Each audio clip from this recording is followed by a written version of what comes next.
সোমবার রাজধানীর একটি হোটেলে ভবিষ্যৎ বাংলাদেশের অর্থনীতি বিষয়ক এই আলোচনা সভার আয়োজন করে জাতীয় দৈনিক বণিক বার্তা, যেখানে প্রধান অতিথি অর্থমন্ত্রী আমির খুসরু মাহমুদ চৌধুরী। এ সময় অর্থমন্ত্রীর কাছে ট্যাক্স কমানোর দাবি জানান ব্যবসায়ী নেতা ও বিশেষজ্ঞরা।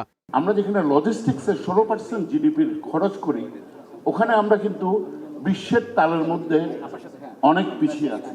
এটা কিন্তু 10%-এর উপরে হওয়া উচিত না। মাননীয় মন্ত্রী এটা অত্যন্ত অনুধাবন করে। আমি ইতিমধ্যে আর খোলাখুলি বলবো না, আমি 2-4টা বিষয় বলে আসছি। সরকার হওয়ার পর থেকে অনেক কিছুতে সহজীকরণ না হইয়া এটা আরো কঠিন থেকে কঠিনতর হয়ে যাচ্ছে। তেলের আরএনজিতে 70%ই হচ্ছে আমাকে ম্যানমেড ফাইবার, সেখানে আমাদের প্রেজেন্স নেই বললেই চলে। তো চলেন আসেন আমরা একটু খুঁটিয়ে দেখি কোথায় আমরা ফেল করছি, কোন পলিসিগুলো নিলে কি হবে। আমরা কিন্তু জিডিপির 30% কন্ট্রিবিউট করি স্যার।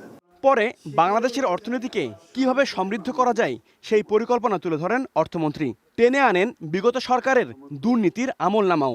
দাবি করেন ডিজিটাল বাংলাদেশ বিনির্মাণের নামে 70,000 কোটি টাকা নয়ছয় করেছে আওয়ামী লীগ।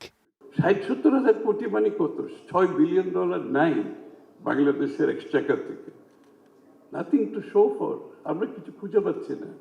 7 বিলিয়ন 6 বিলিয়ন খরচ করছে ডিজিটাল বাংলাদেশের নামে, নাথিং টু শো ফর। মন্ত্রী বলেন আগামী 5 বছরের মধ্যে শিক্ষা ও স্বাস্থ্য খাতে বরাদ্দ বাড়াতে চায় সরকার, আর এজন্য জাতীয় রাজস্ব বোর্ড সংস্কারের প্রয়োজনীয়তার কথাও তুলে ধরেন তিনি।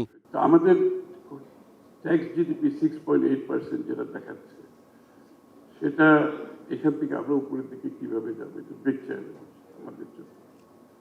এখন এই চ্যালেঞ্জ মোকাবেলা করতে গেলে প্রথমে আমাকে NBR, national board of revenue, যে রিফর্ম ইজ এ মাস্ট।